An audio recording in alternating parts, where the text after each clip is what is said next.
Hello, my name is Dr. Sandra Caswell, and I will be tutoring the AP Microeconomics and AP Macroeconomics. Although I've taught all the coursework in social sciences in the last 25 years, in the last 6 years, I've focused on the AP Micro and Macro.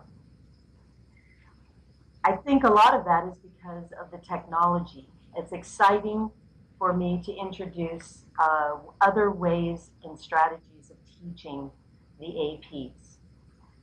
Between 2011 and 2014, for example, I taught 83 students in micro and 74 students in macro.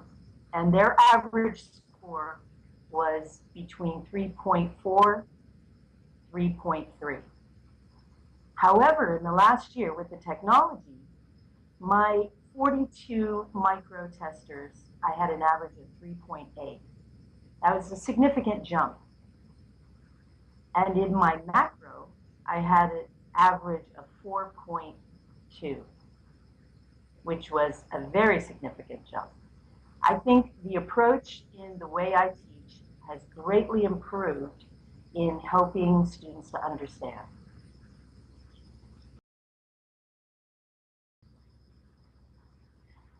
One of the most key concepts in AP macroeconomics is connecting the Phillips curve with the aggregate supply and demand curve.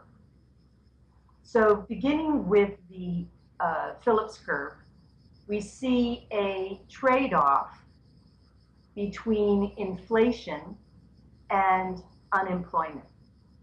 This trade-off tells us that if we have a significant employment, then we will have high inflation. So at this end of the curve, or at this point of unemployment, we have low unemployment, but we have high inflation. However, when we increase our employment, we will have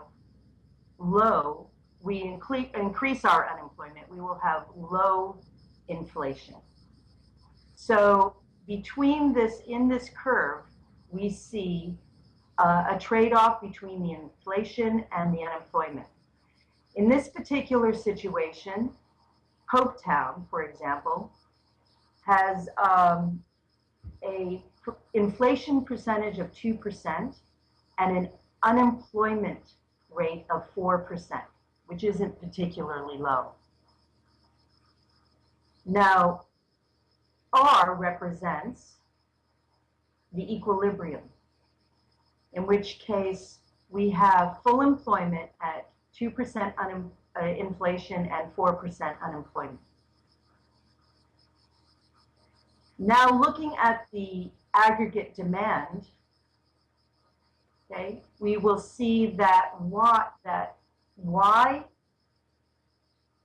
is the full employment.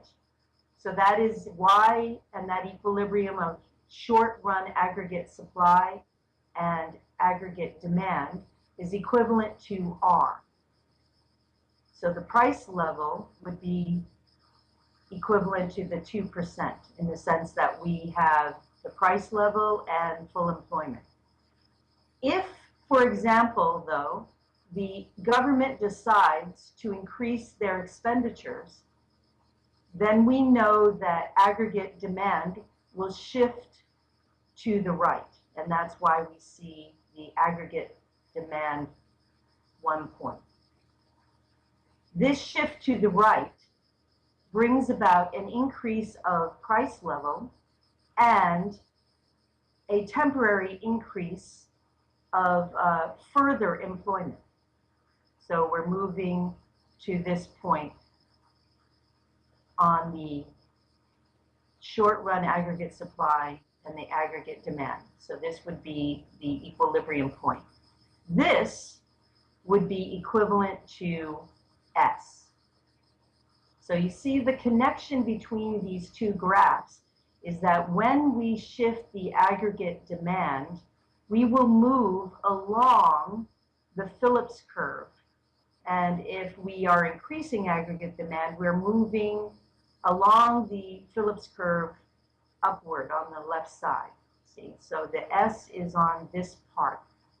So that is reducing unemployment. However, the trade-off is we are increasing inflation. So that's why price level increases, but the unemployment decreases. Well, it was a pleasure introducing myself to you, and I look forward to tutoring you in AP Microeconomics or AP Macroeconomics.